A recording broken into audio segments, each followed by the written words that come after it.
From 20th of March 2026, there have been some changes to age pension rates and the thresholds for the assets and income tests. In this video, we will cover what has changed and the latest rates and thresholds going forward.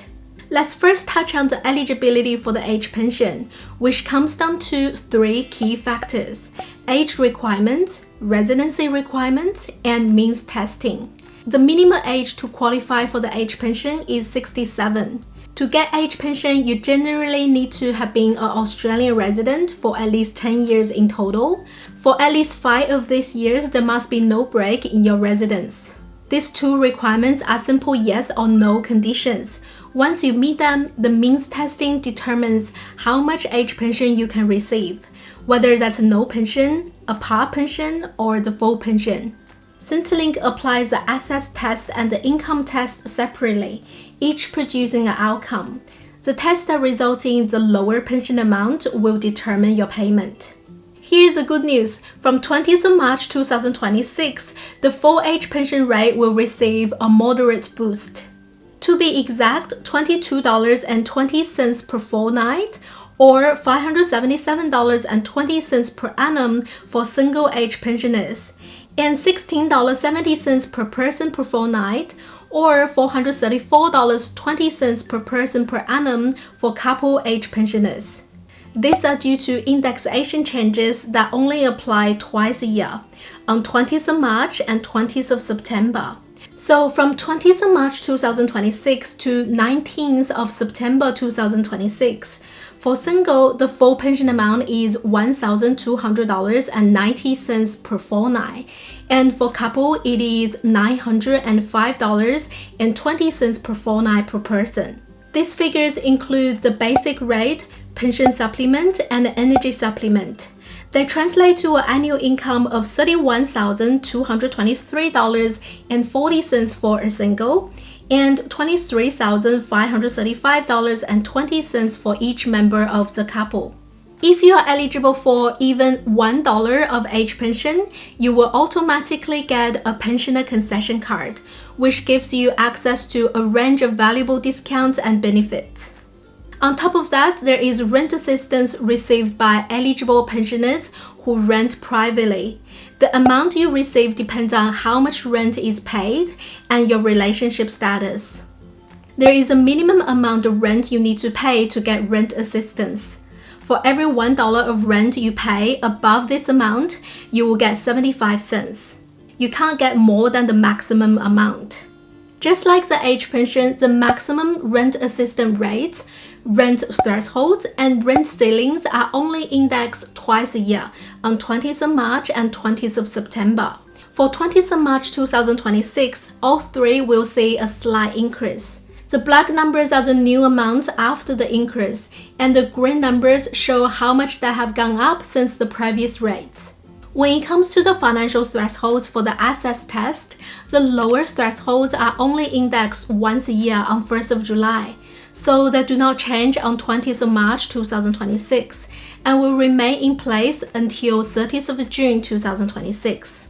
If your assets are below this threshold, you will receive the full age pension.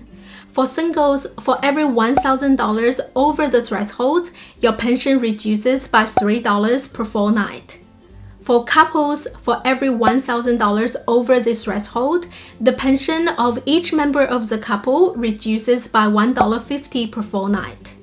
Once your assets reach the upper thresholds, also known as the cutoff limit, you won't receive any pension.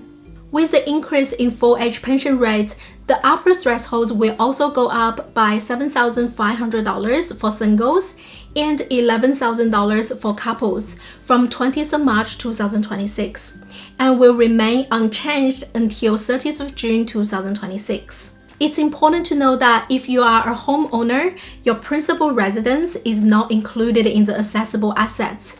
If you are a non-homeowner, you can have more accessible assets until your age pension is cut off. Now, let's move on to the financial thresholds for the income test. Again, the lower thresholds are only indexed once a year on 1st of July, so they do not change on 20th of March 2026, and they remain in place until 30th of June 2026.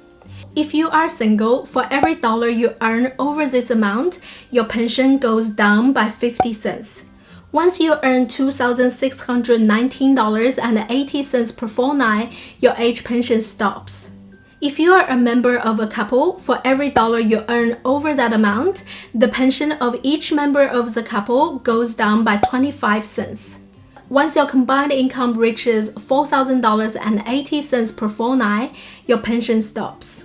Again, due to the increase in full age pension rates, the upper income limit will also go up by $44.40 per fortnight for singles and $66.80 per fortnight for couples from 20th of March 2026 and will remain unchanged until 30th of June 2026. Under the income test, deeming is an important concept.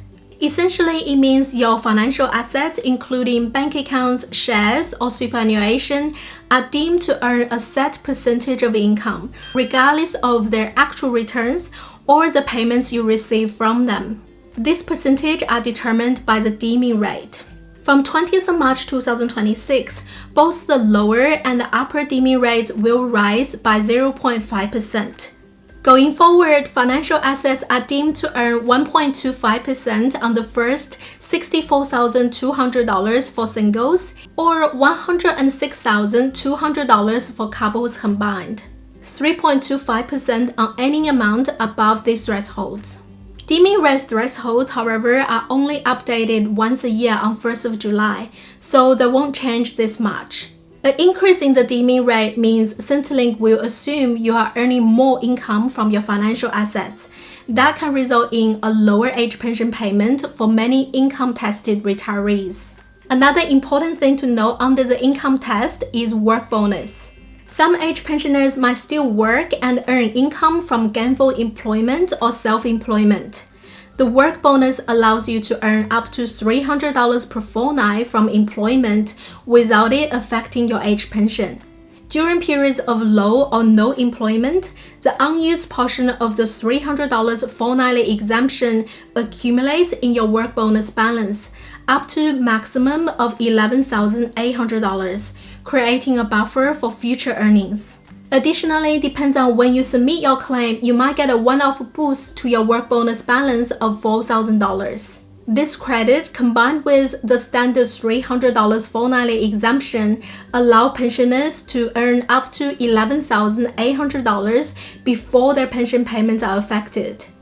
You can monitor your work bonus balance through your Centrelink online account. It's important to note that income from investments, rental properties, or passive business activities does not qualify for the work bonus. There is no need to apply for work bonus. Eligible pensioners have the work bonus automatically applied to their income assessments. The increased full age pension rates mean that pensioners already receiving the full payment will get a little extra, helping them better manage rising living costs. The increased upper thresholds for the assets and income tests mean that some people who just missed out before might now qualify for a small age pension. And that means access to the pensioner concession card. It can save you thousands if you make the most of it. So even if the pension payment itself isn't a big deal to you, the card is definitely worth having. If you want this rate on a single page and Excel spreadsheet, click the link in the description box down below. It's a small paid download. Your supports help me keep creating free videos like this. Really appreciate it.